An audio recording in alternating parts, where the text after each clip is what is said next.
Leaves crunched underfoot as Essie rushed home. Despite the chunky knitted shawl protecting her shoulders, the cold crept in anyway. By the time she reached the gate to her home, her toes were stiff with cold. She pushed the gate open, taking care not to spill the contents of the basket she held as she rushed up the cobblestone path to the front door. Her husband, Dakar, stood at the door and opened it for her with a warm smile.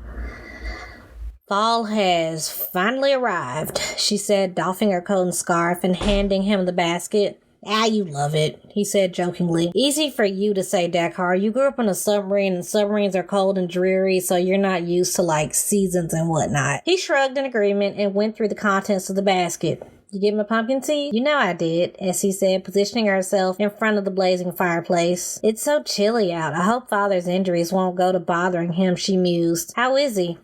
He's fine. He says he'll be at the party tonight, but of course he's been itching to go back to sea. I bet, Dakar replied, adjusting the jack-o'-lantern on the bay windowsill. What's it been, a year just about? Yep, Essie said, but he's holding out mostly because of Mama, but also because of this time of year. Hurricane season, Dakar said knowingly. No, babes, Halloween, Essie said with a flourish. So he goes stupid as much as you do for this holiday? What, your daddy never told you ghost stories or legends from his homeland while eating copious amounts of candy? Nope, never had the time, Dakar replied. That and once you denounce your country, some of the culture goes with it. Well, you can have some of my culture. We have so much to share, she replied. And you'll get that at the party tonight. That and Mama's pumpkin pie, sweet potato pie, and I think Henri is bringing a rum cake that he baked. Of course, his wife can't bake to save her life, Essie replied with a grin. You're gonna love it. You know, I don't like to be scared though, Essie. Don't you think it's kind of the wrong holiday to let me know that? She ventured. Anyways, you've been through worse. You'll be good. Here, all cozied up next to me. The party started just as the sun stained the horizon pinkish orange. Music drifted from the record player in the living room as the party atmosphere livened up. There was bobbing for apples, all sorts of food from land and sea to be indulged in, and sweets.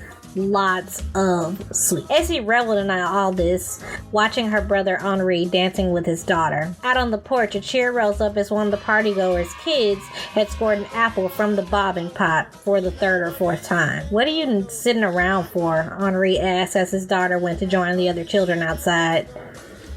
Just waiting, she replied. Let me guess, for the stories. Yep, then let's get the story started. Where is Father?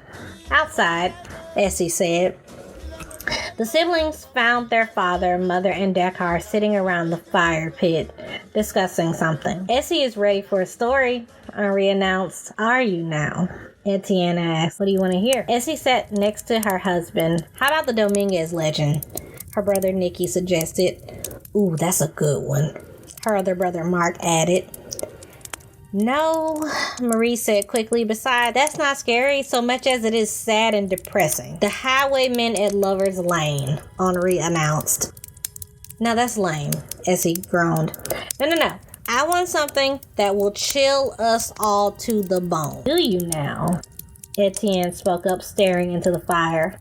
Can you handle it? Henri joked. Of course I can, Essie said. That is a good question, Etienne said, glancing at his youngest. Try me, Essie said, drawing herself up to her full height of 5'1". Okay. He took a swig of his beer. So how shall I start this? Once upon a time, Mark joked. His wife nudged him in the ribs playfully. Etienne shook his head. This story is one I will never forget. One that even on a summer's day turns the blood in my veins into frozen rivers. You remember the Admiral, right, Marie? Marie nodded, clasping at the small vial of salt she wore on a chain. I do. The night I encountered him was a sweltering night. Etienne lay on his back listening to the quiet of the night, save his wife Marie's soft breathing. He felt her turn over and snuggle against him. As much as he liked being at sea, these nights were better, with the sound of the inlet drifting in through the open window. As his eyes began to slide closed, the sound of cannon fire cut through the air.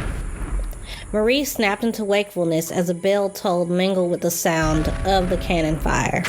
Stay here, Etienne said, jumping out of bed, grabbing his sword and pistol. He rushed through the house and out into the lane that led to the inlet's beach, joining other men who'd been ashore. From where he stood, he could see his father's ship Revencher limping into the small inlet, another ship in hot pursuit behind it. Suddenly, a vicious groan along with the waterlogged wood cracking rent the air. The pursuing ship was stuck fast to the sandbar out in the middle of the inlet. Thank God for low tide, Etienne thought. The men around him cheered as they headed toward the ship. It was time to end this once and for all. Etienne joined his father on the now disabled ship, and together they cut their way across the now bloodied deck towards the captain's cabin. He kicked the door open and stepped inside cautiously, noting how dark and dank the cabin seemed. Compared to the melee on deck, the cabin was deafeningly quiet. An unpleasant shiver ran over his shoulders and back. It was bookended by something wet and viscous dropping onto his shoulder. Etienne's head shot upward to see a man lashed to the ceiling of the deck. What gave it away was the man's eyes, wide and bloodshot from his final moments in life. He stumbled backward as someone body-checked him from his side, knocking him to the floor. It was their quarry, the Admiral, a foul-looking, monstrous man with one cataract eye. The Admiral tore at Etienne in a feral rage, gnawing at him, even headbutting him. Dazed, Etienne reached out for the sword, now discarded at his side. For an agonizing few minutes, his fingers barely touched the hilt until finally he gained purchase. In a swift movement, he drove the sword into the Admiral's side. The man, now pinned in the side with the sword, sprang off the younger man. In a fog, Etienne watched the man struggle to stand up, the sword still secured into his side. "Get up, boy," Kai hollered from somewhere. Etienne couldn't tell. Dazedly, Etienne did as he was told as the man stumbled toward him. "You and yours will never get away from me, Captain Herdez," the Admiral spat, green spittle glossing his foul lips. "I will chase you to the ends of the earth. You can't if you are dead," Kai spat. He raised his sword, coming down on the Admiral's neck. The sound of bone and sinew being crushed went through the air. Etienne watched in nauseated horror as blood spurted from the captain's neck, leaving flecks of blood on his father's face. The head now hung by threads of sinew, muscle, and tendon. Viciously, Kai grabbed the Admiral's hair and finished the job, sawing through what remained. Then, as though tossing a piece of refuse, he flung the head on the floor, letting it roll. Now stunned, Etienne stood nauseated, watching the head roll towards the far side of the room. It rolled to a stop, now facing the two. Eerily, the mouth of the deceased moved silently as though cursing them both. "Come on, boy, let's go," Kai said quietly. Etienne returned home to find Marie waiting with a large bowl of warm water and bandages. "Give me your clothes so I can wash the blood out," she said gently. Wordlessly, he took his shirt and handed it to her, then went to the bowl. The bandages were luckily not needed. All the while, Marie stood in the doorway watching him as he cupped his hands and ran the water over his face. Then, without warning, he fainted. Etienne sat back, finishing his story. "So, that's it?" Essie asked. "Are we cursed?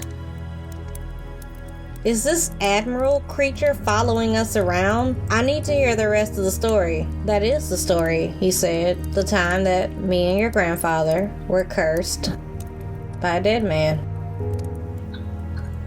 No. There's gotta be more to the story, Henri said. "I mean, you just don't leave off like that." "There is," Marie added. "But if I told you all that part of the story, you all wouldn't be able to sleep tonight. Especially you, Essie.